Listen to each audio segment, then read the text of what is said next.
千里之行，始于足下。A journey of 1,000 miles begins beneath the feet.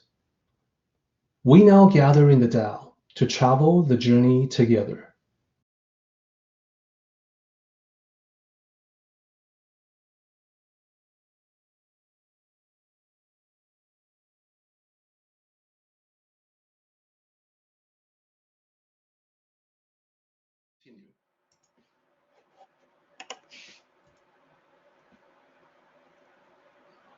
So previously, we went through the 10 lines of 26, and the sectional analysis revealed that the 10 lines are in fact 5 sets of 2 lines each, 5 couplets. So we can tell the first pair and the last pair have repeating characters that made it easy for us. For the other ones, we went by the meaning. And for lines 7 and 8, we could tell that they were two lines that belong together by the length. They're the same length. They have that poetic structure. So we got about halfway through our discussion of 26 last time. We went through the first part about the heaviness, the lightness, quietness, restlessness. We then got into traveling the entire day as a metaphor for the life journey.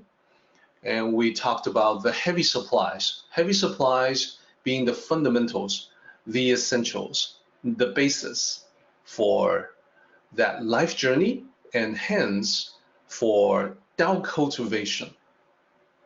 So we ended up on line 5, which is about 荣观, luxurious sights.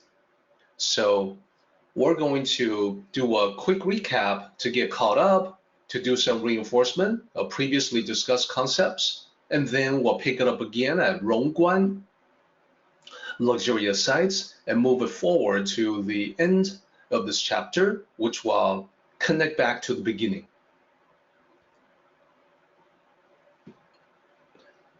Okay, so previously, as you probably recall, we went through the first couple of lines. In the very first line, we talked about the difference between heaviness and lightness in the context of Tao discussion. So this is not about physical weight. This is not about heaviness that has anything to do with mass or gravity.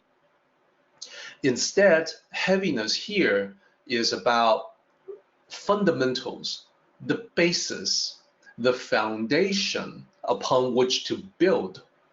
So Tao sages look around in life, they look around in nature, and they see all kinds of examples that where we have this principle where heaviness is at the bottom, building a foundation, and lightness is on top. So not only is it in nature, it is also in human affairs.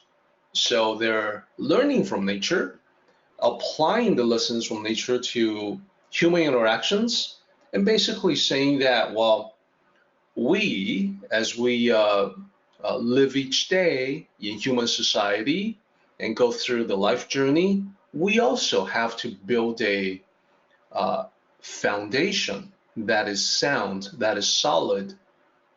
And then the lighter stuff can be built on top of it. So previously, I talked about heaviness in the context of seriousness, as in serious intent, deep thinking, and also deep feelings, and gravitas.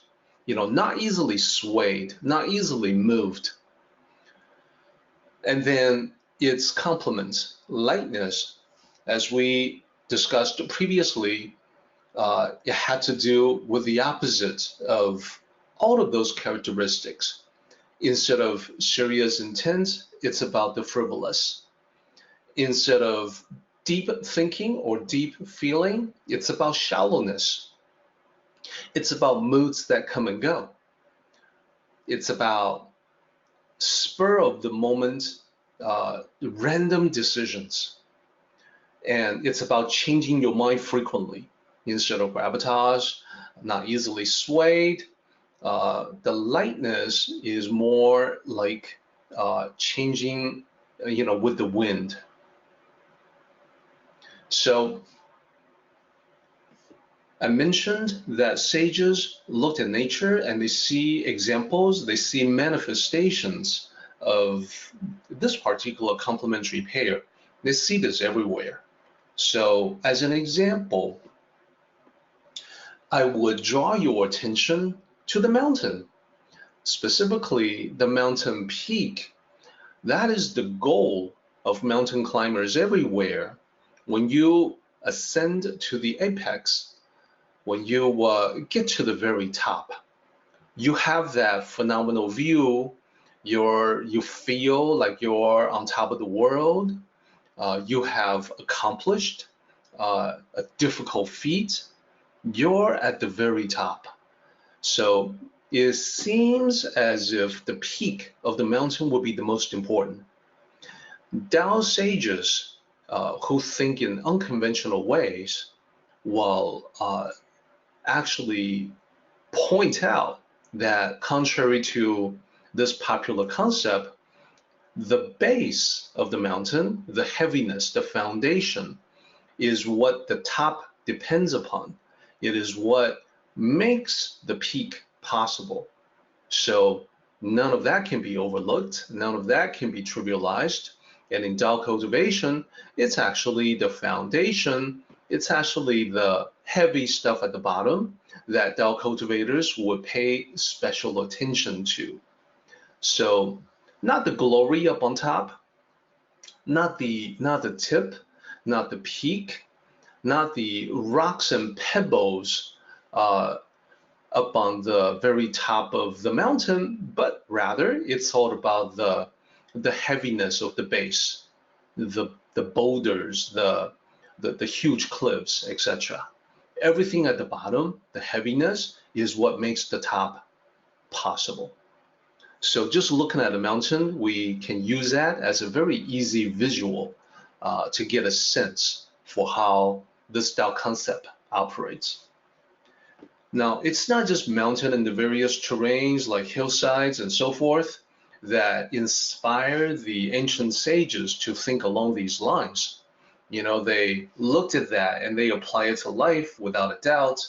So they would also say that, in any human organization, you need to have a sound foundation.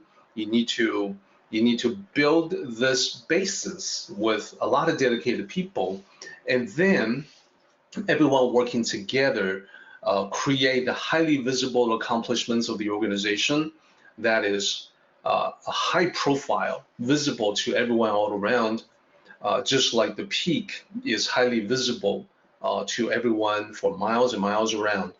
But it all starts with the foundation. It starts with the foundation building work. So it is the same way with life as well. Certainly, it is the same way in spiritual cultivation, that it is very necessary to build a solid foundation before you contemplate some of the higher level stuff. Those of you who have practiced Tai Chi, actually pronounced Tai Chi, Tai Chi and Qigong in the West, you have often heard, most likely you have often heard your instructors talk about the importance of rooting yourself. And you can, it's an interesting feeling. You plant your feet on the ground, and when you make that mental connection, connect yourself solidly to the ground, to root yourself, there's actually a sense of tremendous power that comes from the earth, comes from the ground, and you can feel it coming up to the entire body. It's real. And I see that many of the people attending the meeting have had that experience of rooting yourself. That's fantastic. That actually plays into the next slide. It's a good segue into the next example. Not quite the mountain anymore, on a different scale. The example is about a tree. So with the tree, it's the same thing. It's all about the root system. The root system, in the ground, extending far beyond the awareness of most human beings. We just look at a tree, we notice the trunk, we look at the branches, the leaves, possibly fruits and flowers. So those we typically pay attention to because they're readily visible. Here, with this particular photograph, it's a photo taken of this ground that's slid away, exposing the root system. So it becomes more like a diagram of the actual structure of the tree. It reveals the real structure so that you can see the quote-unquote heaviness at the bottom. And that's crucial for the tree. We intuitively know this because the root system is what extends into the ground and draws nutrients and water so that the tree can live. Now, of course, the top of the tree, the leaves, photosynthesis, those are all important processes as well. So you cannot do without either one. But in terms of importance, in terms of emphasis, in Tao cultivation, it's all about the heaviness. It's all about the bottom parts, building a solid foundation. And we can quite easily imagine what will happen if a tree is not supported by strong roots. Well, it can be blown away by the wind. It can be washed away in a flood. So this particular image makes that really clear. So remember, in our example here, the lightness would be represented by the leaves and possibly fruits and flowers. They are nice. We can use flowers, trees, flowers from trees, flowers, fruits, leaves, etc. But they would not be possible without the rest of it, without the solid foundation for the tree that is represented by its trunk and its roots.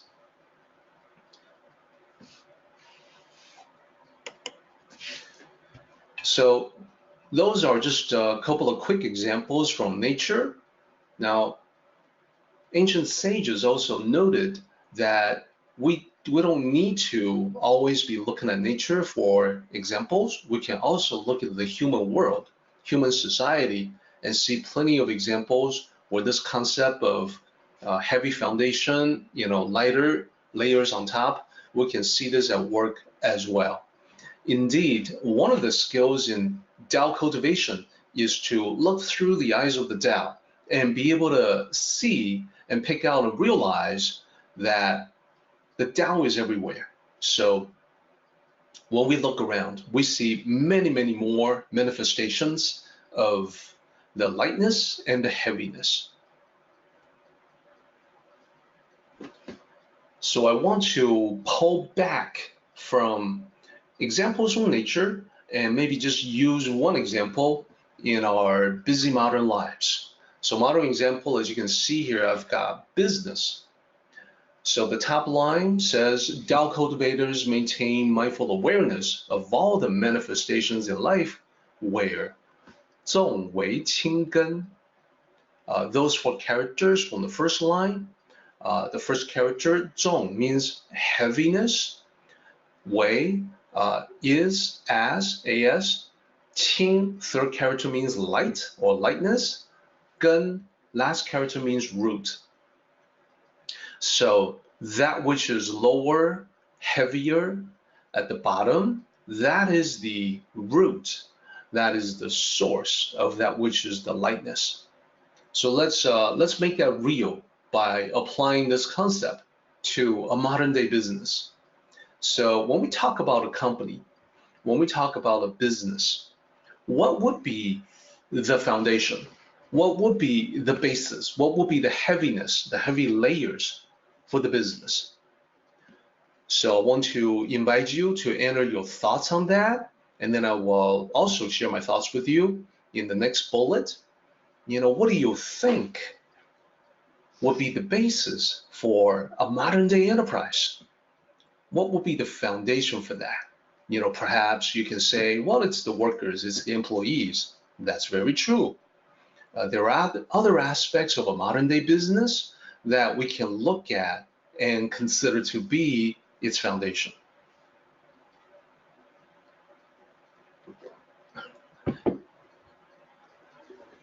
Tim, excellent. One important foundation for a business is the dependability, the reliability, the reputation that it builds.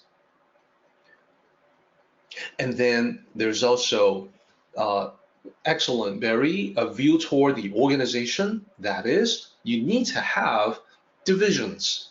There's the division of labor within a company. There is a product. What is the purpose for this company? It's a product or it's a service, or it's both, products and service. So let me share some thoughts with you on that specifically. So let's talk about the basic competencies of a company.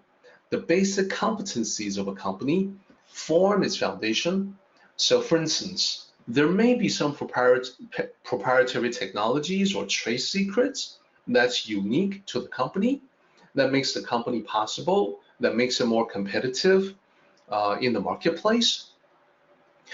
If the company's purpose is to create a product, then an important consideration is going to be the manufacturing and the production. So it can crank out widgets or whatever it is that the company produces. Now there's counterparts to this in terms of for the companies that provide services instead of products. It needs to have those basic, manufacturing of ideas, so to speak, the unique concepts that it offers, or unique services, unique competitive ways of providing a particular service to the customers and clients. And then lastly, there's also research and development that can apply to both goods like products, new models of an existing product, and research and development can also apply to ideas like consulting services. So all of these you need to build a company on. So these would be like the root system of the tree or like the base of a mountain. You have to build, you can have other things on top of it, but you have to start with some kind of foundation. At the very minimum, you have to have some sort of product or service that you can offer to customers and clients. So let's talk about the lighter layers as well. On top of the foundation, there's a whole bunch of external facing layers, the lighter stuff.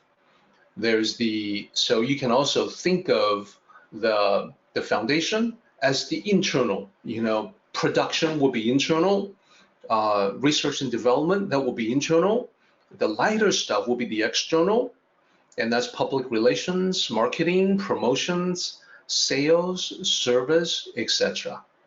So just by looking at this, I think you can easily visualize it and you can easily connect it to the concept of lightness and heaviness that is in the first line of this chapter. So the universal applicability of the Tao is such that even though the ancient sages had no idea about the shape and function of modern businesses, they were nevertheless quite right about how the different layers, how the lightness and the heaviness would relate to one another, how things will be built on top of a solid foundation, etc. So these are just a couple of examples to reinforce what we have already talked about last time. A couple of examples as illustrations for heaviness and lightness. So I think so far it's very easy to understand. Let's move on. We also went through another important concept, extending from the idea of heaviness, meaning the essential fundamentals. In our previous discussion, we also talked about the idea of heavy supplies. So the heavy supplies for a trip are the essentials for that journey. So in ancient times, it would have been, food that you carry with you for the journey, tools that you might need. Modern times, we talked about the possibility of camping trips, hunting trips, fishing trips. You're going to need corresponding tools for those. For the army on the march, it wouldn't just be rations, the food. It would also be weapons, armor, ammunition, etc. So the essentials and the specifics of the essentials would change in accordance with the needs of the trip itself.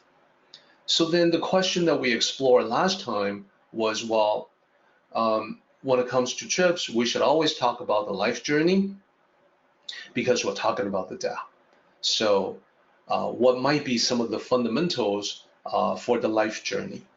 Well, one thing we know is that you need to have physical health in order to cultivate to anywhere near your full potential.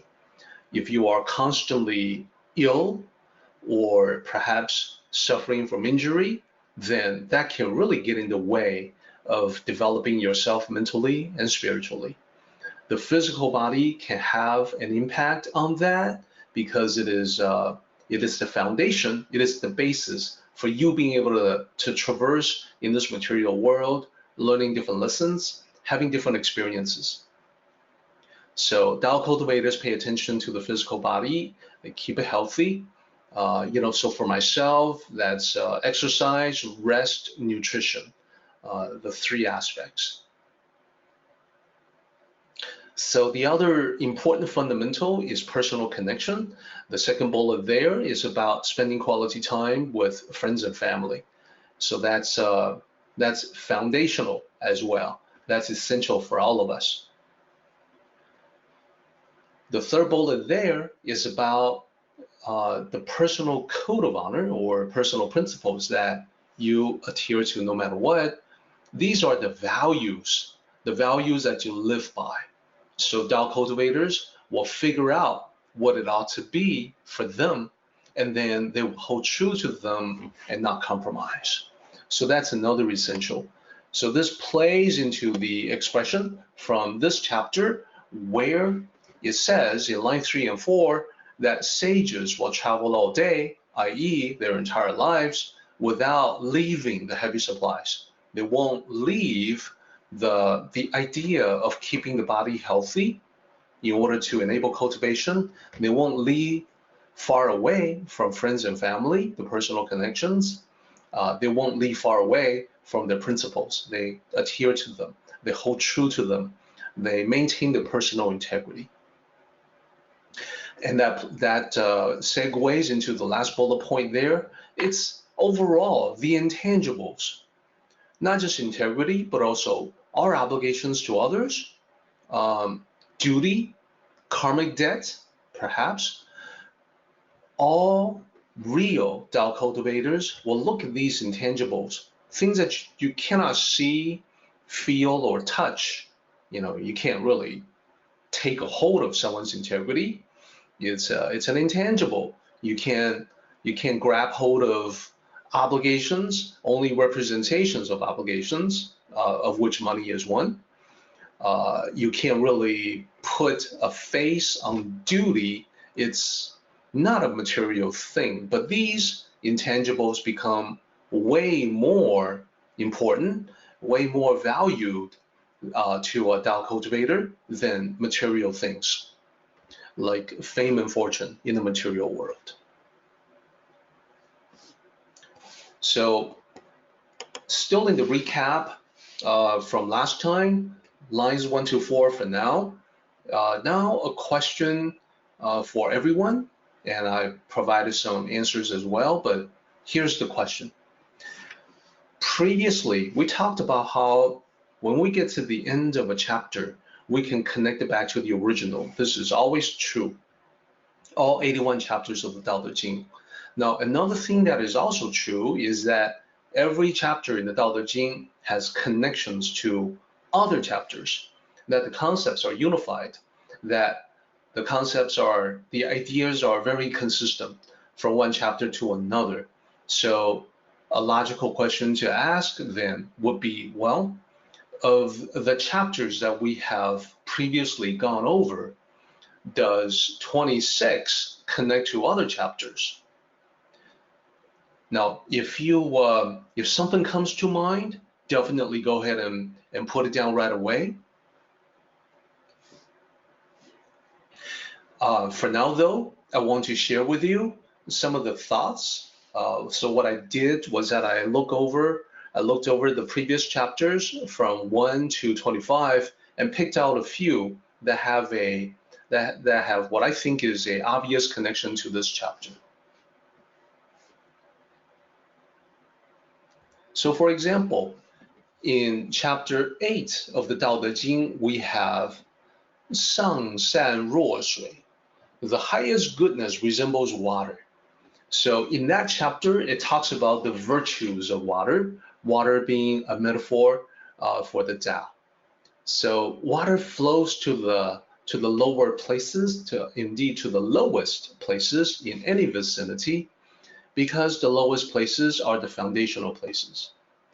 Now that chapter is interesting because it also says that water flows to the lower places that people dislike, because people usually focus on the lightness rather than the heaviness.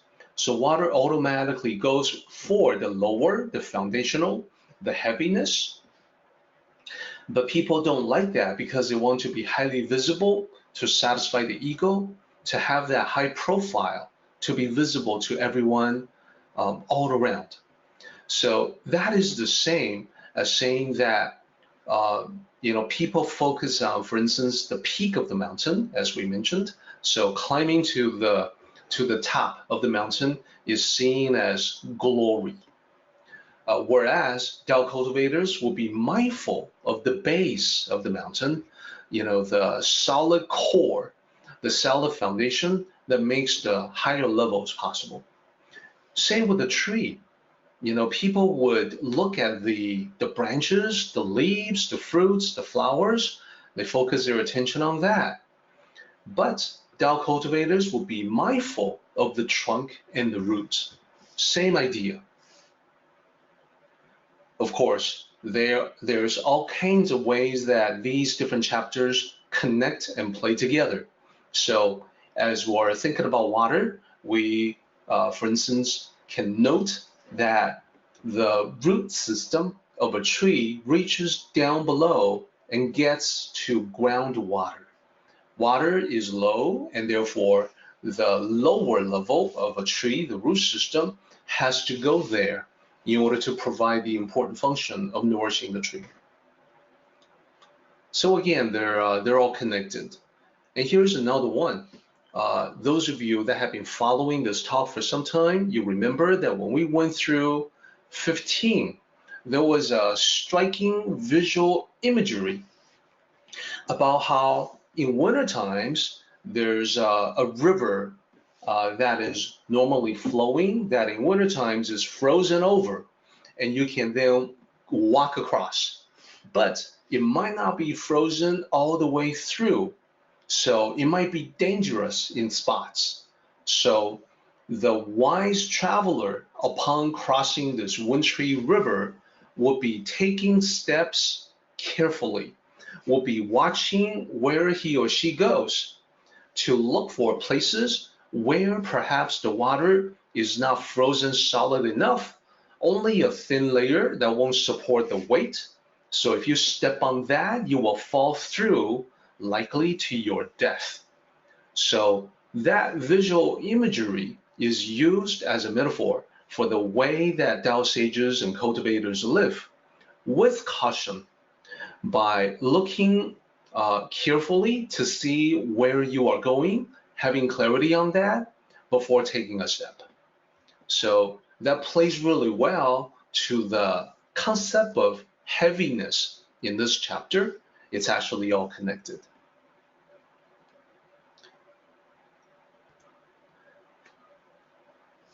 So indeed, all the chapters that connect with qi, for those of you who are practicing qigong or tai chi, all the chapters connected to that, they are all echoing off of one another for a powerful synergistic effect. And then one more example from 23, it talks about sudden rain. And it says that sudden rain doesn't last all day. So this is another way to describe someone who's always in a rush, or someone who's constantly changing his mind. That's not the Tao. Like sudden rain, it's not something that lasts. So yet another striking visual for Tao cultivators about how, you know, the rain that comes down, the shower, that doesn't last. It's here and then it's gone. So one principle hopefully everyone keeps in mind now is that if you see something that doesn't last, okay, that's not the Tao. We automatically know that's not the Tao. On the other hand, if you see a goodness that is lasting, something that just, you know, a gift that keeps on giving, well, that's likely to be aligned with the Tao. The Tao is that which lasts. Okay, great. So with this particular slide that you're looking at now, we're pretty much done with a recap of the territory that we covered last time. So we can go forward and get into new material, fun stuff. So last time we also briefly touched on this, 荣观. As you see here, the characters are highlighted in red, repeated again in the slide itself, the pinyin, 荣观. So remember the R-O-N-G, that's the O sound.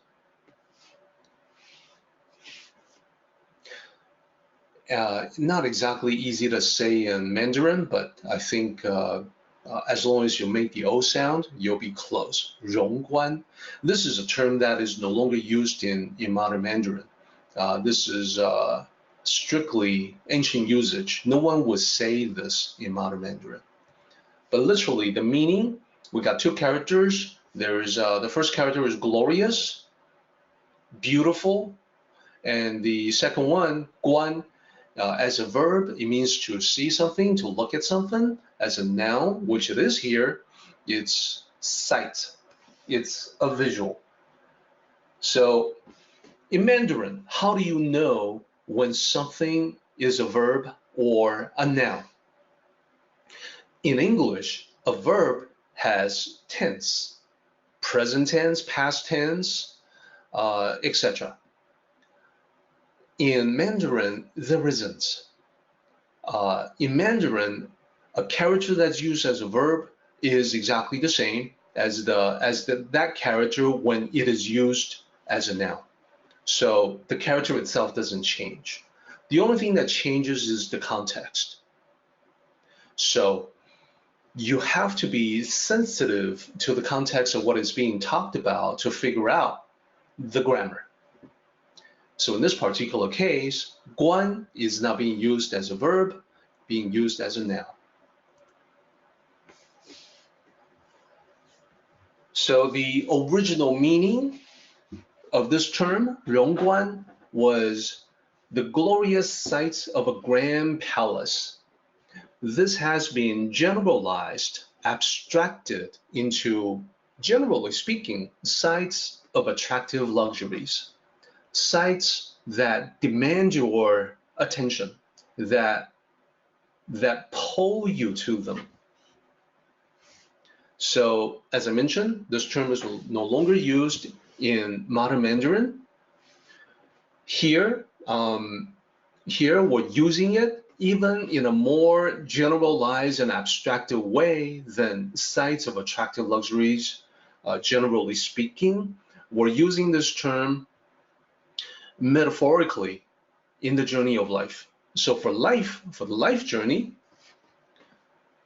it's basically temptations and distractions, things that look really good, that will pull you off the path, pull you off the path that you should be following. Temptations and distractions will be so attractive that you are tempted to investigate more closely, to see if perhaps there's something that you can enjoy, take a break from the trip, rest up, etc. So in this context, 荣观 is always negative. These are illusory temptations. These are distractions that waste your time. And of course, as we are on this journey of time, we all know that we have a limited amount, a finite amount of time. Our time is not unlimited. We have to use our time wisely. Therefore, minimizing the temptation and distraction of glorious sights would be an important lesson to master in the Tao. How do we master that? That's in the next slide. It's in line 6. Let's go ahead and explore that. Line 6, we have another expression that is also no longer used in modern Mandarin. And I've highlighted the 2 characters there, 燕处. So let's tackle the first one, 燕. So in pinyin, it's Y-A-N. It sounds closer to Y-E-N, but yen, it's a bird, the swallow specifically. So here's a Chinese painting on that. So the swallow is very much a part of Chinese culture, as you can see. So the second character, 处, means position or place. Here, when you put them together in this expression that's of ancient origin and no longer used in modern times, what it depicts is a visual of the swallow, this bird resting comfortably in its nest. And this is further generalized and abstracted to mean, in general, to be perfectly composed, unmoved, unperturbed by distractions. Just like this bird, the swallow, resting comfortably in its nest. It's not distracted. And those of you who have seen, who have read my story, True Tranquility, you know that it shows up there as well. As I said, it has a long-standing, it has a cherished place within Chinese culture. This whole idea of resting comfortably in the nest and not being distracted. So in line 6, every line here has 4 characters. So we've covered the first 2 characters. We can take a look at the 3rd and 4th characters as well. 超然. So if you reference the translation right next to it, they are composed part. That's the descriptive translation of, resting like a bird, basically. And then the last part of the translation, transcend beyond, that is meant to map to these 2 characters, 超然. What is the meaning here? What's it got to do with the sages? Well, right before this, in lines 3 and 4, we talked about how the sages, as they travel through life, they are never leaving far, they are never straying far away from the heavy supplies, meaning they're not easily distracted. They keep the fundamental, the essentials close at hand. So that's another way to say that they are always keeping the truly important things in mind. And that is the reason why they can transcend beyond the temptations of the luxurious sights. They're not easily distracted by the non-essentials. So this is saying that 荣观, glorious sights, are not one of the essentials. They are illusory time wasters. That's the basic message of these lines. So I want to also take a moment to address this whole idea of not being easily distracted by temptations. The wrong way, the incorrect way to cultivate the Tao is to assume that you have to suppress or deny your natural desires. The Tao is not about suppression. The Tao is never about denial. So, what does it mean then to transcend beyond distractions and temptations, the seductions of the material world or the illusions of the material world? Well, no suppression, no denial. The idea is to transcend by keeping in mind what your real purpose is. That is an essential. So when you see the temptations, but if you don't lose sight of what your real purpose is, the power of the temptation to pull you away is immediately decreased. So let's explore that just a little bit. I want to also talk about this whole idea of sights, the visuals, extending to visualization. You know, those of you that explore the Tao, you probably have seen many books, you have seen many teachers that talk about creative visualization. So I want to address that as well. So visualization, an imaginary visual of a glorious future, is that a glorious sight? Well, it can be. So the idea behind creative visualization is to form in your mind a visual of the reality as you want it to be. So the basic idea has to do with the fact that at a subconscious level, your mind can't tell the difference between the real world and imagination, that its assumption is that it's the same. Now, I don't know if that's necessarily true, but that's the teaching from people who talk about creative visualization. So let me bring in just a quick example to make that more real. What do I mean about creative visualization? So imagine that you are attending a New Age seminar and you're being taken through a visualization exercise. So the New Age teacher says, visualize yourself in the future with your goals already accomplished. Take a look in your mind, you know, as if you are looking in a mirror, and notice how you look younger, healthier, more energetic. Feel how you would feel when you see yourself like that. And the visualization exercise goes on, and it covers many territories. So this is just a tiny tidbit taken from the typical creative visualization exercise. The idea is to visualize, is to form this mental image.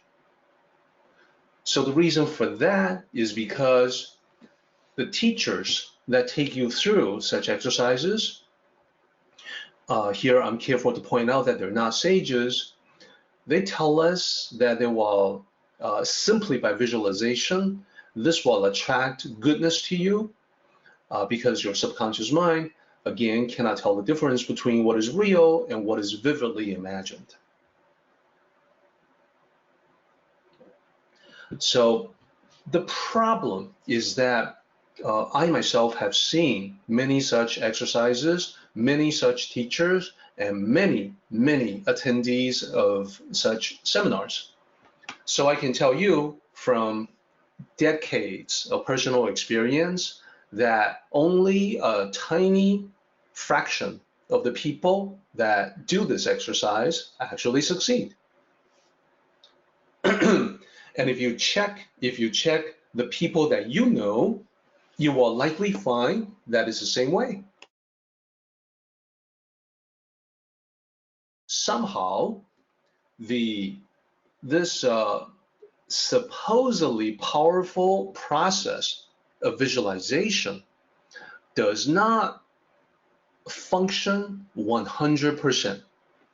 it doesn't guarantee not even the majority of the people that do it will get what they want. A lot of them won't. A tiny fraction do. And when I say that tiny fraction applying to the whole, I'm actually talking about the teachers themselves. The New Age teachers themselves, a lot of them are not doing that well. So it's that creative visualization is not working for them either. It's not working for their students mostly, and mostly it's not working for them. So I want to connect from glorious sides to creative visualization and talk about what can work. I want to talk about what goes wrong, and then I want to talk about what will actually work for you. And the reason why I want to do that is because everything that I have seen, all the observations that I've made over the years on the people who get into this, I'm gonna say this, that the visualization, the examples, they're so often repeated, it's almost become a cliche.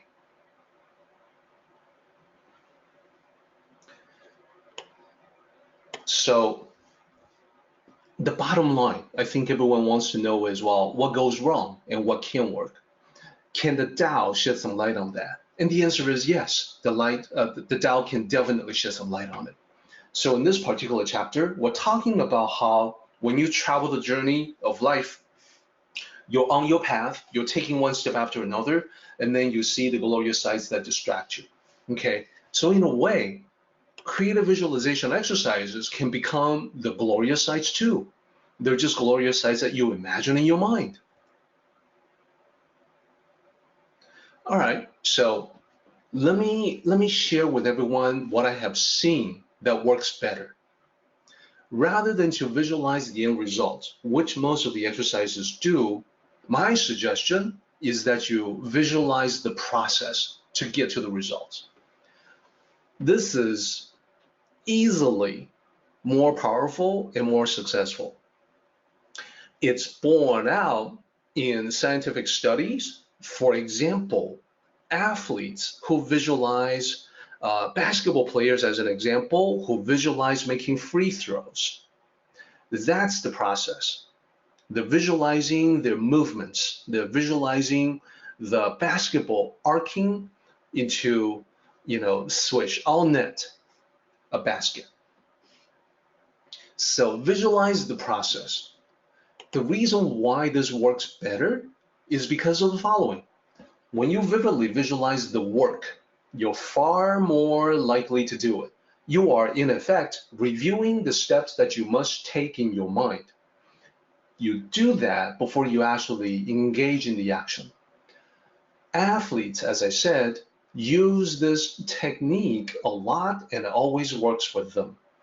For instance, if you talk to powerlifters, they will all tell you, every single one of them will all tell you that they visualize the clean and jerk, they visualize the range of movements, the motions, before they actually do it. This is the fundamentals. This is the basics that sages always focus on. So it leads you to action, which in our case, in our metaphor, is the one step after another in the life journey. That's what actually works. Whatever you visualize that can help you take another step, that's going to work. Not necessarily the end results. This also explains why a small fraction of the people that do creative visualization can succeed in getting what they want. Well, if they visualize the end results and it motivates them to take actions that get them to it, then they are likely to succeed. Unfortunately, not everyone does. So this is the missing link in the whole creative visualization exercise. Let me give you a couple of examples, make this more real. I have two examples that I can share with you from the Tao of Joy every day. If you are not sure what I'm talking about, this is the book that I have out there, 365 pages, 1 page per day. I do encourage people to read it in whatever order they please. They can go from the back to the front. They can start at a random page and work their way there. Some people will flip to a random page every day to get their randomized message for the day. And of course, a lot of people will simply start on day 1 and then move on to day 2 the next day, day 3, day 4, etc. There's no wrong way to go about reading this book with 365 pages. So throughout this entire book, in many of the pages, I've included visualization exercises, and it's always visualization of the process. Example 1 from day 88. There, we talk about calmness, and the aid to help you calm your mind is to visualize that your mind is like water in a pond, and the agitations in your mind are like the ripples in this pond, on the surface of this pond. So the idea is to visualize the process of the ripples vanishing and smoothing out as an aid to help you engage the mental process that you need to calm the mind. That is a process leading to an end result. That's what makes the difference. So another example, day 148, visualize a stream flowing past rocks as a metaphor for your own process in navigating around obstacles. So here, the idea is highly specific. When water is flowing past rocks, it may be initially stopped by the rock. It doesn't pause to complain. It doesn't pause to point an accusing finger at the rock. It finds a way, water finds a way around the rock. It can be to the left or to the right, above or under, whatever way is the most expedient. Water finds it right away and gets around the rock. So when you encounter an obstacle in life, the idea is to recall this process to mind, how water is so deftly, quickly, instantly navigating around the obstacles by flowing around it. To open that up in your mind is to open up the possibility that regardless of the difficulty of the obstacle you are facing, there's some way to flow around it. And if you are like the water, you will find that way to get around.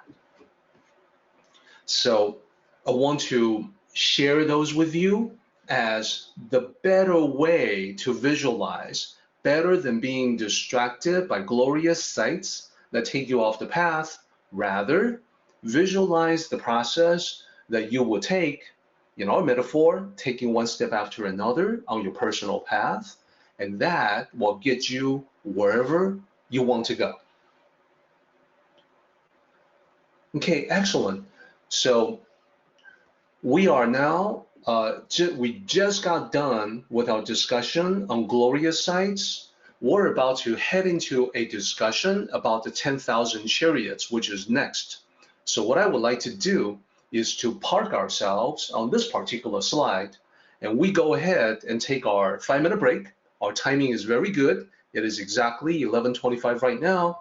We'll take 5 minutes. We'll come back at 11:30, and we'll continue on to talk about the Lords of 10,000 Chariots. So let's go ahead and take 5.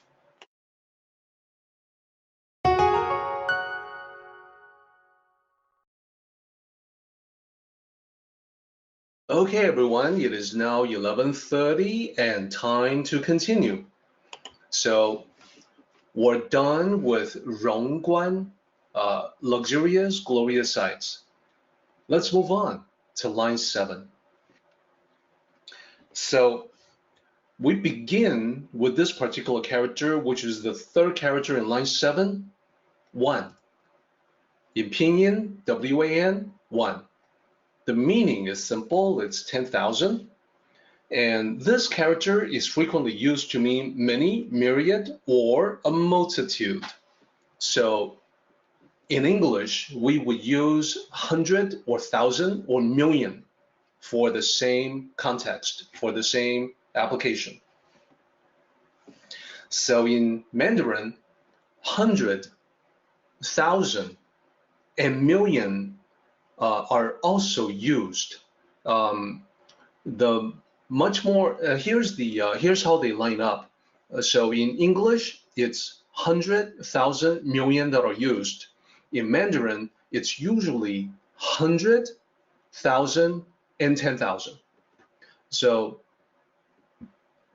it's rare to say in Mandarin something that's the literal translation of thanks a million. So in Mandarin, you would not say 谢谢百万. That's just not said.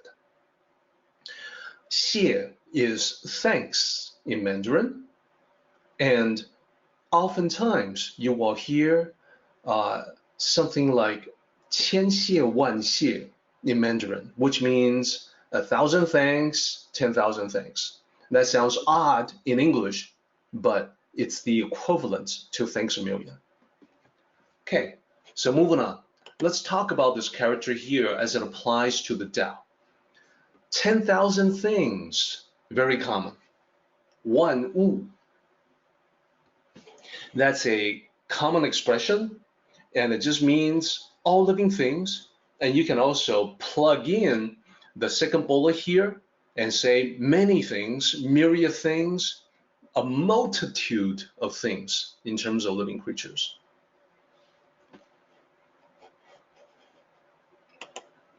So let's talk about how it applies here. 1.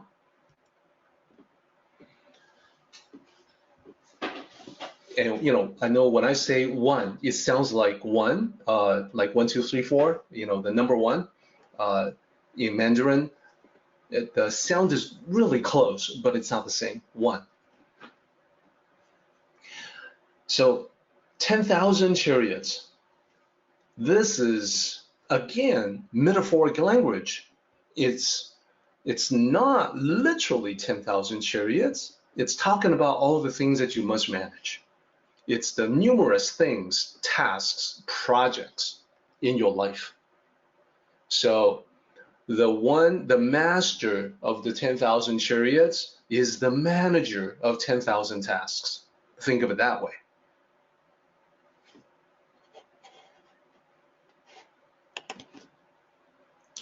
Now, here's something that I want to pay special attention to about the universal applicability of the Tao. Now, I especially want to interject at this line where it says, how can the lords of 10,000 chariots apply themselves lightly to the world? So this is another one of the many lines in the Tao Te Ching where it seems to be addressing a ruler, a lord, a commander, a military commander, a king, an emperor. So I want to make sure about one thing. These passages do not in any way mean that the Tao only applies to the significant big things, large-scale concerns at the national level. These are not advice that is only for the king or the commander or the ruler or the emperor. It's advice for everyone. So it's not just about the large-scale concerns at the national level. It is also about the little trivial things, what we would consider little and trivial, or what some people would consider little and trivial.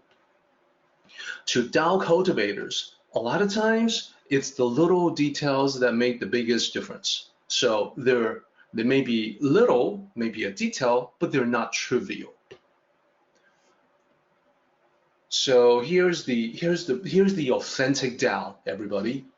I want to make sure that you always keep this in mind when you cultivate, practice, study the Tao. Remember that the Tao applies universally, regardless of scale. The scale could be really big, but it could also be really small. So the principles that improve a king's diplomacy will also improve your social skills, and vice versa. And what I mean by that is that the principles that you can use to improve your social skills, interacting with other people, those are the same principles that will help a king with his diplomatic efforts. So the universal applicability is what we're talking about here.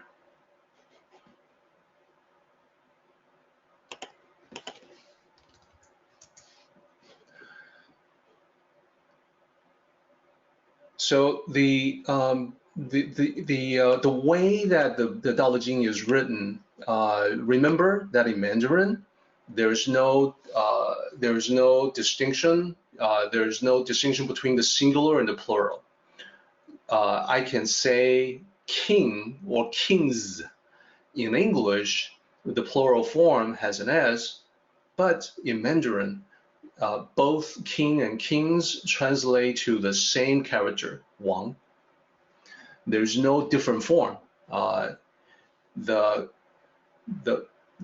singular or plural change in Mandarin comes from the context. So, as an example, in Mandarin, sometimes you will hear 四大天王. Literally, that means the four characters mean, the first character 四 means four, 大 the second character means great, 天 heavenly, and then Wang kings, in this case plural. So because there's a number 4 in there, 四大天王, you know that the last character king is a plural. So it's always contextual. The character itself never changes. All right, so the Tao Te Ching applies to individual emperors and kings, and they apply to you, and also applies to all Tao cultivators, plural. So then the last bullet point here is that regardless of big and small, a Tao cultivator, just like a Tao sage, would treat big and little things with equal care and diligence. Nothing is treated lightly. Nothing is done in a way that is superficial or frivolous.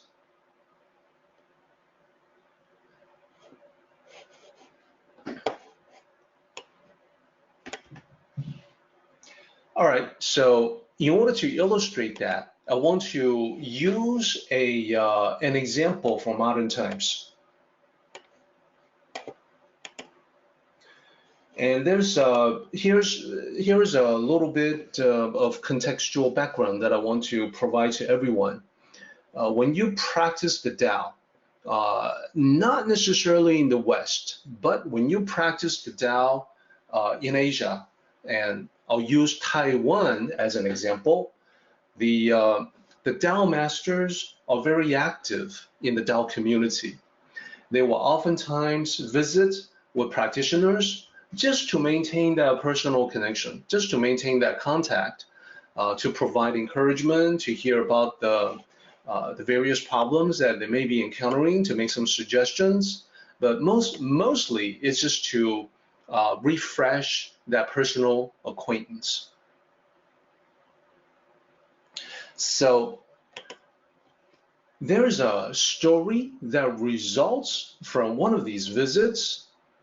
It's a story that I call The Stapler, a modern story from modern times, and it comes from one of these visits from a Tao master visiting with the Tao community, and in this particular case, he's visiting with a friend at this friend's office, and this friend is a beginner in the Tao, a beginning cultivator in the Tao, a young man still in his 20s. Now he's a smart young man who graduated from university at the top of his class, and now he's working as a clerk at the company. So the master is visiting with him, and the young man is happy to see the Tao master. So the Tao master notices that the young man has stationery neatly arranged on his desk, the typical stationery supplies. So the young man notices the master's gaze at his desk, and the young man smiles. And he says, "Master, I must tell you about a personal experience that I had." He said, "One time, not too long ago, this entire division was getting very busy in preparation for an important meeting. So everyone was assigned tasks. There were so many things that we needed to do to make preparations that everyone had something to get done. Basically, our division needed to provide all the meeting attendees, the delegates, and there were several dozen of them, we needed to provide them with data that they can reference in the course of the meeting. Therefore, multiple teams were working overtime to prepare, check, and double check the numbers that we would provide to them in the business data that's being discussed. So as soon as the data has been confirmed by the multiple teams, office administration teams would print hard copies of the data and collect them together in piles. So my task in comparison to that was really simple. My task was simply to use my stapler, this thing that you see right here, staple them together, keep the pages together. So our senior management had told us several times about the importance of this meeting and the importance of being fully prepared. He asked us to start early, to get whatever we could done in advance completed, so that we would not be caught unprepared at the last minute. So back in those days, Master, I was new to the company and also new to the Tao. I was not at all happy with my assignment. I was not satisfied with what I thought was a trivial responsibility. My thinking was that, well, stapling pages together, even a high school graduate could do that. This is kind of insulting to me. This is not the important responsibility I was expecting, especially with my background of academic excellence. So right before the meeting, the night before the meeting, it was after hours, we worked very late into the night, and finally all the information was completed, confirmed by various departments, and printed by the administrative supporting team. The printouts were all stacked, waiting to be stapled together. So that's my cue. I started on them one by one. I mean, this was beyond easy. So as I was stapling the pages together, I was already thinking about going home, enjoying a nice meal, and then going to sleep. So I was thinking about that. I was able to get about a dozen done stapling pages together when I ran out of staples. I remember feeling annoyed. So I went to the common stationery supplies drawers to get a new box of staples. This was just a speed bump. I want to put in the new staples and then finish stapling, and then I could be on my way. So I opened up the drawer where the boxes of staples were stored at, and much to my shock, it was empty. So unexpectedly to me, we have run out of staples right on that crucial date. And now, Master, as I'm talking to you about it, thinking about it, it really does make sense, because in the days leading up to the meeting, everyone in the office was using the stapler much more than usual. So it makes sense that we would be running out. But that's not what I was thinking. What was facing the empty drawer. I was in panic mode, Master. So I looked everywhere in the office. I looked at my own drawers. I asked everybody who was still there, who still hadn't gone home yet. They all tried to help me, but no one could come up with anything. We were completely out of staples. It was unbelievable. I could not believe my bad luck. It was already 11 p.m. For the big meeting tomorrow, I knew that we had to get the information to dozens of meeting delegates before 8 a.m. Now, to say the least, my boss, the manager, was not happy about this. He said to me, well, didn't I tell you to be fully prepared and not wait until the last minute? If you can't even handle this small, simple task, tell me, what good is your university degree? What good is your university education? Well, Master, I could say nothing back to my boss. It was humiliating, and it was my fault. I felt like I got slapped in the face, hard. So I went searching around for staples. There was none to be had within the company, so I went outside. I went searching in the vicinity. Needless to say, it was close to midnight. At around that time, most stores were closed. I went from one empty street to another empty street, feeling increasingly desperate.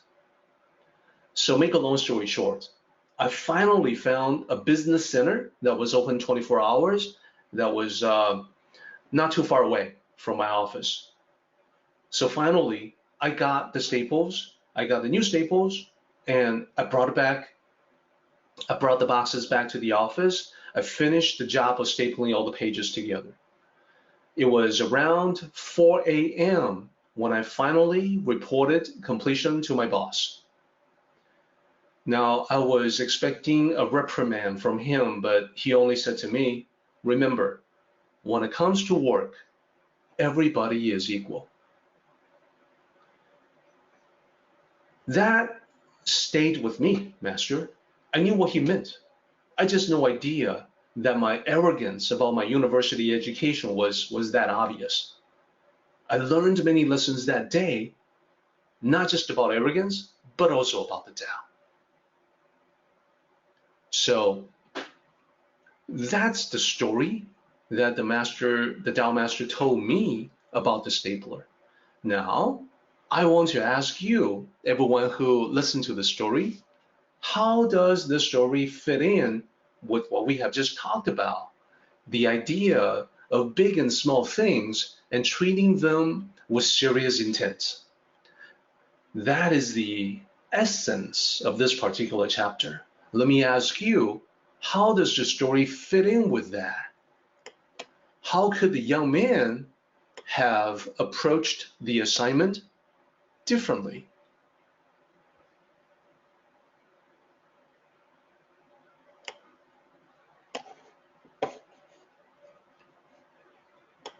Yes, you guys are on the right track.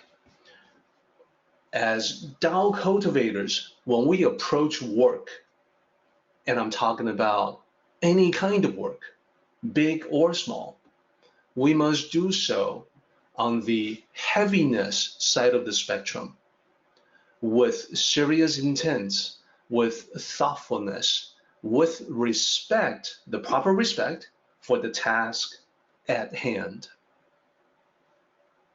Okay, so I want to make sure everyone is getting that point.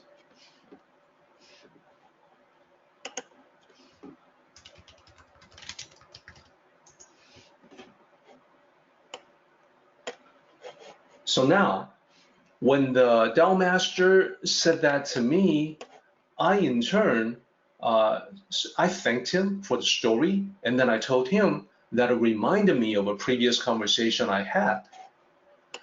So I told him about this experience, and this I called the microphone. So my friend worked as a roadie. What I mean by roadie is the stagehand, the people who travel with performance groups. In this case, some of the biggest rock and roll bands at the time. He traveled with these bands around the country on their tours, and he, the roadie, was responsible for the stage setup. So he was more like a roadie of management, but also he was hands-on. So he said, well, the responsibilities are many for stage setup. It includes the electricals. You gotta make sure you have power. Gotta make sure the lighting is right. The musical instruments, the stage props, the stage effects, the soundboard, all the sound equipment, amplifiers, and especially the microphones. Many of the microphones used for the shows were professional grade wireless microphones. This is because the performer, the vocalist, needed to walk around the stage freely to interact with the audience. So these were all professional grade wireless microphones. Now, the roadie said, when it comes to the audience, the size of the crowds depended on the venue. At minimum, there will be tens of thousands of screaming fans. That's a minimum. Oftentimes, we will get hundreds of thousands. So there's no question about the fact that the performance has to go as perfectly as possible. We had to make sure, to the extent that it's humanly possible, that nothing could go wrong. So before the show, before each show, I had a ritual. I would break open a brand new pack of batteries, and I would put brand new batteries in every one of the wireless microphones and then turn them on to test. After the show, we could take the barely used batteries out of these microphones for other less important uses. So they did not go to waste. They weren't thrown away. But the bottom line is, right before the show, every single show, the batteries in the microphones were always guaranteed to be brand new. Now, this may seem like a little thing, but it can potentially have a huge impact because of the size of the crowds that we were expected to perform to. A rock and roll tour is, you can probably guess, it's by nature extremely hectic. So there's always 1,000 things to fix or worry about. When you travel from one city to another, a lot of things to pack, to unpack, it's extremely hectic, it's extremely chaotic. So when we get to a new city, a new place, no one can be really sure how long the batteries have been in use. So for our most crucial equipment, and the wireless microphones were certainly crucial, we could not take chances. We left nothing to chance. So having related this conversation to the Tao master, I said to him, I didn't realize it at the time, but the Tao concept is definitely present in that conversation as well. What my roadie friend figured out on his own was the importance of taking his job seriously and minding all the little details. So when we talk about thoughtfulness, when we talk about care, due diligence, we're talking about projects big and small. We're talking about details that may be at the national level or for tens of thousands of people or just for yourself.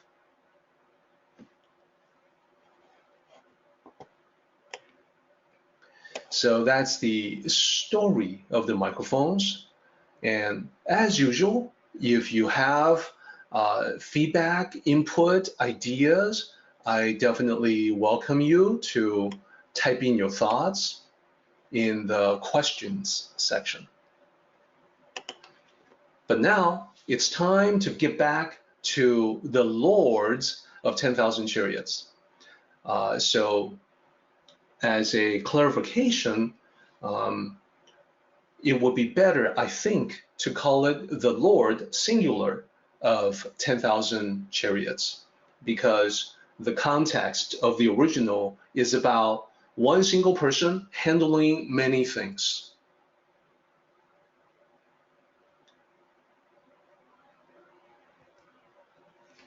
So here's the major point that I want to make. In order to control and command the 10,000 chariots, what that means is to be on top of numerous complex requirements and demands. So let me first bring it up as different levels that we can apply the Tao to. Beginning with the level of a ruler, a king is responsible for all subjects of the kingdom, all the affairs of the state, all interactions with other kingdoms, i.e. diplomacy. So that's one level. That's the national level of the country, the kingdom. Now let's take a look at another level that's maybe not quite as big. Someone in a position of authority or leadership has more responsibilities to contend with, more things to worry about, more things to manage.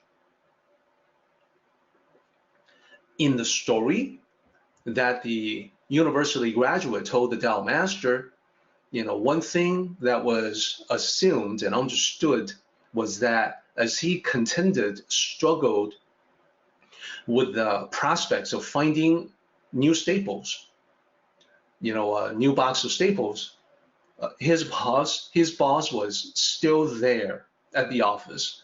His boss did not leave his post until the task was confirmed to be completed by 4 a.m. So someone in a position of authority has more responsibilities to contend with. Definitely very true in that particular case.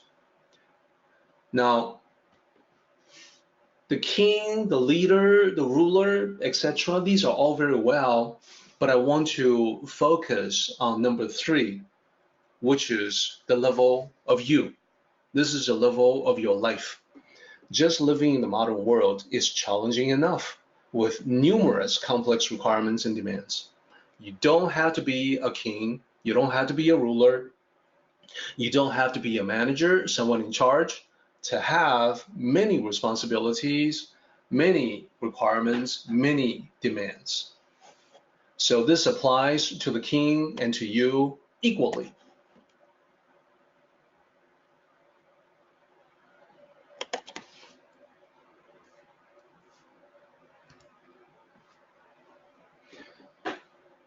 Okay, so let's talk about line 8, applying themselves lightly to the world. So because you don't have to be a ruler to feel the weight of responsibilities, you can just be you and feel the weight of responsibilities. Because you have to be responsible for yourself in a thoughtful manner. So this doesn't mean that Tao cultivators have a tendency to take themselves very seriously or too seriously. When you interact with authentic Tao sages and Tao cultivators, you'll find that they can be quite humorous, that they don't take themselves too seriously, so they have a lighter side as well. So how can that be reconciled with this particular chapter? It's actually all together. It's actually all one piece. You see, they do possess that humor because they have already built a foundation of serious intent and contemplation. They feel the confidence that comes from complete preparation, having focused on it with serious intent, having worked on it to prepare, so then they can truly relax. So it's actually consistent and all together. It's just that The only thing that would not be in accordance with the Tao would be to have that lighthearted humor without having done the work to build a foundation, a solid foundation to rely upon.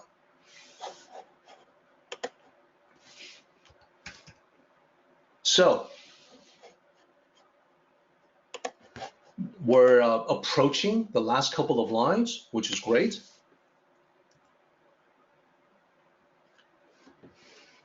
At the end of this process, of course, as you guys recall, we're going to go to paraphrase, which is just the restating, just the rephrasing of the meaning of the original using the modern Western perspective.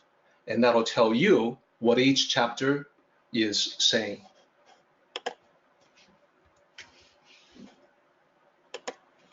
So for now, let's make sure we cover the last two lines and then maybe use a couple of examples before we get to the paraphrase. So take a look at line 9. To be light is to lose one's root. This is the second from the last line. And the last line says, to be restless is to lose one's mastery. So let me isolate line 9. So these two lines, the last two lines actually provide the easiest example of how Tao Te Ching at the very end of a chapter connects with the beginning. And this is to form one coherent thought. So this line links back to the first line in emphasizing the heavy, which is the serious, over the light, which is the frivolous. What it's basically saying is that the consequence of not heeding this advice from Lao Tzu is to lose your root. And the root in this case means foundation or the fundamentals. And to lose one's root in life means you are adrift in life and you are at risk of being without a direction and not being able to make progress in the journey that you want to take on. So I can probably illustrate this correspondence about tying back to the beginning by showing you this next slide. Take a look at this. So I want to draw your attention to just the translation to the right-hand side. To be light is to lose one's root. And then on top, heaviness is the root of lightness. So these are actually together. And those of you who are studying Chinese, I trust that you can take a look at the characters there and you can see the corresponding characters from line 9 back to line 1. Okay, so what about line 10? Let's talk about that too. We should also pay attention to the message of the very last line. Usually, the very last line of the Tao Te Ching is also the most important line. So in this case, it's the second part of a couplet together with line 9. In a similar way, the last line links back to the second line on top. And this emphasizes the quiet over the restless. So it's also depicting the consequence of not heeding this advice. Previously, in line 9, it says that if you were to lose the heaviness, the foundation, and focus on the superficial or the frivolous, that you will lose your root, the fundamentals. Here, it's saying something a little bit different. It's saying, last two characters there, losing one's mastery. Here, it's about, there's a double meaning here that are closely tied together. To lose your mastery, it means mastery of life, and also it means mastery of specific life situations. So as we go through our daily lives, we encounter one situation after another. Sometimes we're able to be on top of them. Sometimes we're able to remain in control. Other times, especially when we're rash, when we're proceeding forward without consideration, we lose our control, which is to say, we lose our mastery of that situation. So together, line 9 and line 10, let's bring them together to talk about the lessons there. It's basically saying that in life, we should always pay close attention to the decisions we make and be thoughtful in the actions we take. So previously, you saw examples about, walking over the wintry river that's frozen over, but not completely. So you have to pay close attention, and you have to be thoughtful and cautious in planting your steps. Same idea. And I can also show everyone the correspondence, just like before, from the very last line to the second line.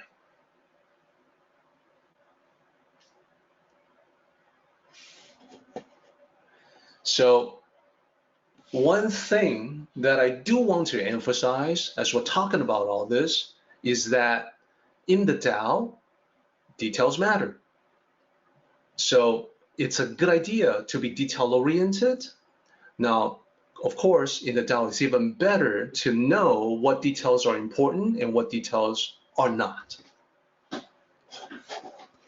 And to further illustrate, I actually have another idea, another story that I can share with everyone. This is a story from one of my books, The Tao of Success. Is toward the end. It's in the last section of the Tao of Success, in the section called The Ancient Ring of Destiny. The lessons that it talks about in this particular story has a really nice correspondence with the message from 26. And they both contribute to your life journey, which has everything to do with your destiny. Now, a little bit of context for this particular story about washing dishes is that in ancient Chinese civilization, restaurants was an early invention. Once the cities started to form and be built upon, the Chinese civilization was in full swing in ancient times. Restaurants were a natural byproduct of that. So people gathered in these inns, in these restaurants, to enjoy food. And as a natural consequence of that, some restaurants rose in prominence. Indeed, today, we think about something like, pizza delivery as being rather modern.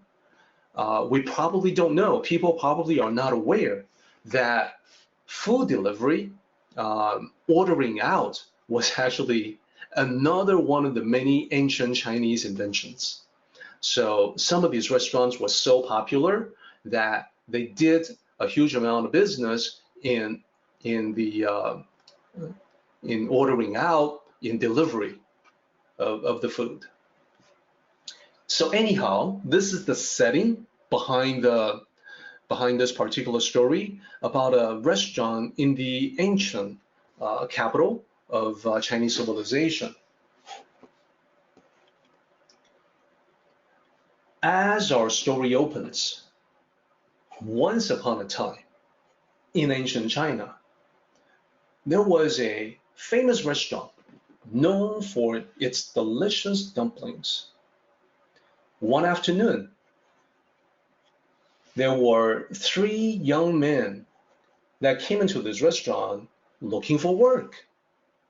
So they asked to see the manager. So the young man by the name of Li came with his 2 friends. And the manager came out to greet them. The manager was courteous and said, "My young friends, how may I assist you?" So Li, the young man, bowed to the manager and he said, "Sir, we are here to seek employment. We heard we heard the word that you may have openings for us. So the manager said, yes, that is quite true. We need to hire dishwashers. Our business is booming. We are expanding faster than we can keep up with. It is important for us, though, as we follow this prosperous path to keep up with demand. So let me ask you, my young friends, is dishwashing the kind of work you had in mind? So to this, Li nodded in the affirmative. Li said, myself and my friends, and actually everyone, we all know your restaurant is the very best. So it would be a great honor for us to work here, no matter what the job may be, including washing dishes. So the manager was pleased by this positive response, and he said, very good. I will start the three of you on a trial basis. Please follow me. So he took them back to the work area where the dishes are piled up. He pointed to them and he explained, our rule, which you must follow carefully, is that every dirty dish must be washed 3 times to make it as clean as possible. We already have many dishes piling up from lunch today, as you can see. So please go ahead, take a place, and start with the piles of dishes. Later on this afternoon, I will return to inspect your work and see who has produced the best results. So remember, our rule is to wash each dish 3 times, and I will return to see who has produced the best results. So having heard that, Li and his 2 friends began to work. Because there were so many dishes, it took them quite a while, but eventually they were done with all of them. So Li was concentrating on washing dishes that he felt he accomplished something substantial that day. So he looked at his piles of clean dishes with satisfaction. Then he turned to look at his friends. He was surprised that one of his friends had cleaned many more dishes than he did. In fact, it was roughly 3 times as many. So he said, how did you do that?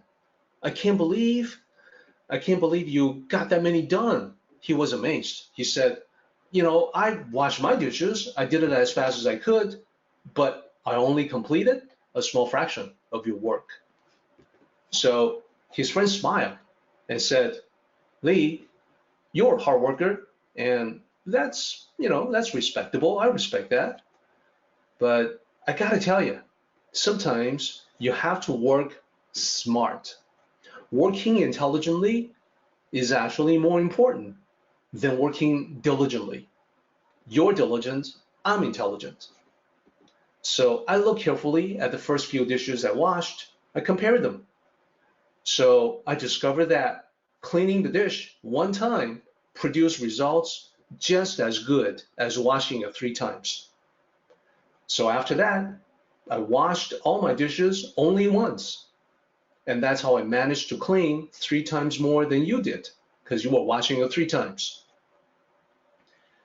Li said, but that's not right. The manager told us. He repeated that we needed to wash 3 times. And his friend said, yeah, I heard him. We were all listening to him. We all heard the same instructions. But listen, I'll prove to you. I'll prove it. Take one of yours. Take one of your dishes. I'll take one of mine and compare. You tell me if you can see the difference in how clean they are. So they did that. And Li looked at them carefully, and he had to admit his friend was right. That dish, after being washed once, looked just as clean as the dish that he did that was washed 3 times. So his friend laughed. He said, so now you can see when the manager comes in to inspect our work, it'll be obvious that I have produced the best results. Now there were 3 of them. So Lee's other friend came to join them in the discussion and said, yes, I agree. The manager will notice that I am the one who produced the best results. So they all looked at the pile produced by the 3rd person, the 3rd young man. They saw that he didn't do quite as many as the 2nd one, but he did about twice as many as Lee. So these guys said, let me guess, you washed them two times instead of 3 times, or 1 time, right? And he said, well, that is correct. So the one who did 3 times as many as Lee said that, well, your quantity of work is more than Lee, but it falls far short of mine. You know, I did 3 times as many as he did. You did twice as many as he did. So this last man says, well, yeah, well, that's true, but quantity is not the only thing that matters. Did you guys not hear the manager say that the restaurant was following a path of prosperity? Well, what did you think he meant? It's obvious that he is a Tao cultivator, so he would talk like that, talking about following a path. So I studied the Tao too. I studied the Tao myself. So I followed the Tao. And I understood what he said, so I followed the Tao of moderation. That's right, the Tao of moderation. I looked at the 2 of you and I saw that one of you washed it 3 times, like the manager said, the other one washed it only once. So the best solution must be the middle road. I washed my dishes twice. Not as many times as you did, but more than you did. So it's in the middle. It's not too much and not too little. And I say that this is the best result. Why? Because it's in accordance with the Tao. And the manager would agree with me. So the guy who produced the most washed dishes, 3 times as many as Lee, he said, well, you can't change reality that I produced a lot more than you did. The manager has to face reality and he will notice this basic fact. So the Tao cultivating young man said, wow, the manager is a smart man. When he spoke of business being prosperous, I could tell right away because he studied the Tao like I did. He will recognize what I have done and he will defer to wisdom instead of your blind adherence to numbers. It was at that moment that the manager walked in. And the manager, everybody saw that the manager had with him a bowl of dumplings, steaming hot, straight from the kitchen. And the manager gathered all of them up together. He said, my friends, it is time to discuss your work. What I want you to do is to pick 1 clean plate from your pile and set it in front of me. So all 3 young men did so. 1 plate each, and the manager placed a dumpling on each dish, each clean dish. And then 1 by 1, he tilted the dish at an angle. So the results were different. For Lee, the dumpling remained stuck to the plates. It didn't move. For his friend, who washed the dish only once, the dumpling slid down immediately, indicating that there was still grease on the plate, even though it looked clean. The other friend, who washed it twice, it looked as if the dumpling might stick to the plate as well, but after a while, it slid down. So the manager said, I see. Lee, You are the one we will hire. So all three young men were stunned. So Li's friend was the first to say, "Sir, you must be joking. He's the one who did the least amount of work. How can he be the one that you hire?"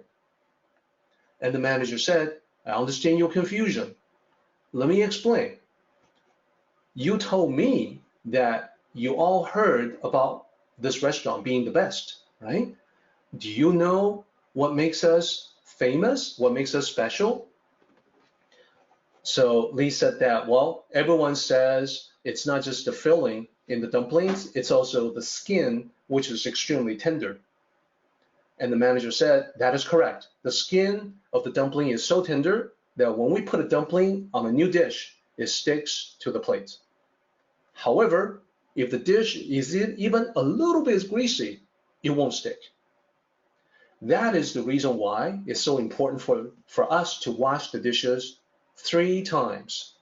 Years of experience have taught us that if we only wash once or twice, a thin layer of grease remains. It's not visible to the eyes, but freshly cooked dumplings will slide around. So the men who were not hired were upset about this, and they said, well, that's a trivial detail. No one will ever notice such a little thing. And the manager said, oh, you don't understand.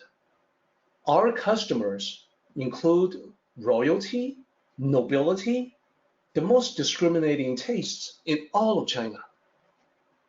They not only expect the highest standard of cleanliness, they demand it. There's nothing trivial about it. So the one who said he was a Tao cultivator, he complained, hey, but what about the Tao moderation? You follow the Tao. It would be wrong if you don't hire me. The manager says, quite the contrary.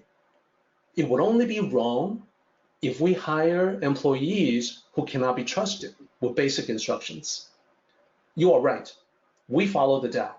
That is why I pointed to all of you a simple path to success, a path that leads to secure employment with simple instructions. The only person who stayed on it was Li, because he was the only one who actually followed the Tao of washing dishes. That is a story, and my challenge to everyone is to come up with some thoughts about how the story fits with the concept that we're talking about today for 26.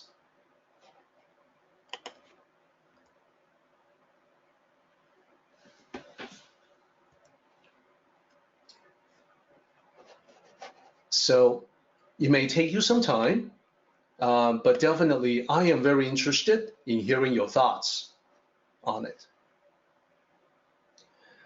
As you're putting your thoughts together, let me also share with you 4 thoughts for your consideration. The first one is a question. So one of the young men thinks that faster and greater quantity is equated to the best. So question to you, does faster always mean better?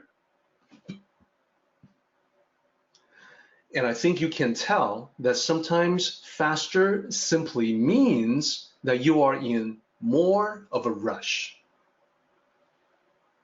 Therefore, it isn't necessarily better.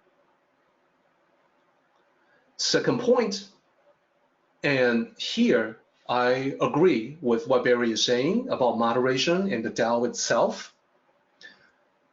This is an important point for the story. It is important to understand Tao concepts, there's no doubt about that. But it is just as important to understand how to apply them, i.e., when to apply moderation and when not to. So, in our story, one of the young men willy-nilly applied moderation to the situation at hand when it is not appropriate. So the skill in living life has a lot to do with mindful awareness. of when to use the Tao and in what specific ways. To apply the Tao skillfully is to be able to live life skillfully. Now, let's talk about how it ties in with our 26, Tao Te Ching 26. Being cautious, this is in the terminology of 26, it's the heavy or the heaviness. Being cautious can mean following directions and learning to walk before trying to run. Being lightness or frivolous or superficial can mean changing the rules before you even really understand them. Lastly, it is oftentimes the little details that make the biggest difference. Therefore, small details are not necessarily trivial, and big things can be trivial. Importance and size are independent from one another. So I hope everybody got a very good idea from this story about what 26 is driving at in terms of the heaviness and the lightness. And now, with just a few minutes remaining, we have to head for the summary. We don't have enough time to do the paraphrase today, but we'll talk about the summary of what 26 is all about. So here's the way that I would phrase 26. In a Western perspective, straightforward, no translation necessary. This is pure concept that's applicable to the West. What does it mean to master the Tao? Well, it means several things. The heaviness that we talked about, the lightness, it is about gravitas. That is, you treat spiritual issues like life and death, destination, and meaning with the seriousness they deserve. That's number one. Number two, it's not just about the heavy, it's also about the quiet. Quietness means you establish this inner tranquility that radiates out to affect everything that you do. Number three, constancy. This means being consistent, not changing, in terms of not losing track of the most important things as you travel your own personal journey of life. So, in the context of this chapter, what it says is don't leave your heavy supplies. Don't stray away from your heavy supplies, because those are the essentials. Next, focus. You do come across temptations and distractions, but they have no power to take you off the path. So this is about 荣觀, the glorious sights, the sights that distract, the illusory benefits that pull you away from your path. When you have focus, when you remember your purpose for being here, you can transcend beyond that temptation. Next, composure. That is, you remain calm and collected in the face of chaos. So this is very beneficial because it means that you can get yourself and others out of chaos. So to have gravitas, to have focus, constancy, quietness means you can easily maintain composure when things go sideways or when things go south. Lastly, effectiveness. From 26, you're able to manage many tasks, like being the Lord of 10,000 chariots. You can do that with effortless efficiency. Okay, so when you master the Tao, when you master this Tao of heaviness, the Tao of quietness, it means that you are the master of the 10,000 things in your life that can be compared with the 10,000 chariots. Our meeting has come to an end, but the journey continues on. Let us travel safely. Until next time, may the Tao fill you with peace and happiness.